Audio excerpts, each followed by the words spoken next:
Hey guys, I'm Bill Losey, America's retirement strategist, and if you give me just a couple minutes of your life, I'll give you 20 years of mine. Today I'm going to talk about the $1,000,000 retirement question I get asked all the time. I'll get to that in just a second, but first a moment to tell you who I am and why the heck you should listen to me.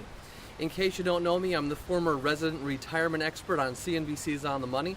I'm the author of a book called Retire in a Weekend, The Baby Boomer's Guide to Making Work Optional. I'm also a highly sought-after speaker as well as guest expert on personal finance, radio and TV programs nationwide. But finally and most importantly, I've been counseling people just like yourself for about the last 20 years. So one of the biggest questions I get, one of those most popular questions I get all the time is, do I need $1,000,000 to retire? And how do I get to $1,000,000?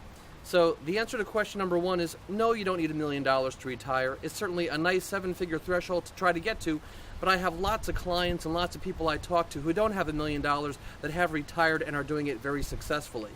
However, if you want to get to $1,000,000, time is on your side, especially if you're younger. And the younger you are, the less money you need to save in order to accumulate $1,000,000.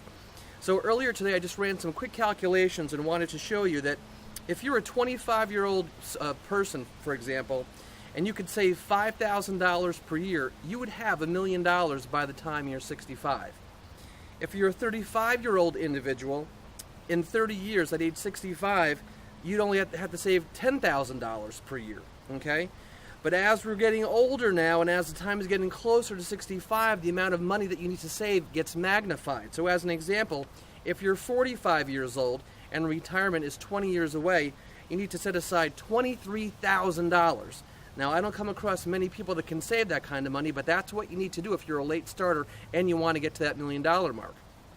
And lastly, let's assume you're 55 years old, you haven't saved a penny, and you want to get to $1,000,000 by the time you're 65.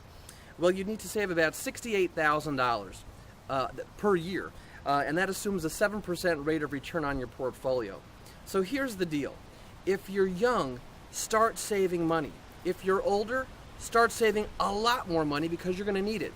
If you're over the age of 50, you're allowed to do something called the catch-up provision. Talk to your human resource professional. They can fill you in on the details. And if by any chance you have a son or a daughter or a grandson or granddaughter or a great-grandson or granddaughter who perhaps just graduated, just like my son did just last week from high school, he's 18 years old. An 18-year-old to have $1,000,000 by the time they hit 65 only needs to save just $3,000 per year. Let me tell you, saving $3,000 per year when you're 18 seems like a really hard thing, but saving $68,000 a year when you're 55 is a lot harder. I hope you found this information helpful. I'd love to invite you back to my website to download a free 30-page report entitled The 10 Biggest Mistakes That People Make When Retiring and How You Can Avoid Them. It's yours free. All you have to do is come back to the website. In addition, I'm going to give you a free audio program called What Wall Street Doesn't Want You to Know. It talks about the best way to invest and the best way to ensure that you will not outlive your money. All you have to do is come back to BillLosey.com. That's BILLLOSEY.com. I am Bill Losey. I appreciate you, and I thank you so much for watching. We'll catch you back at the website. Take care.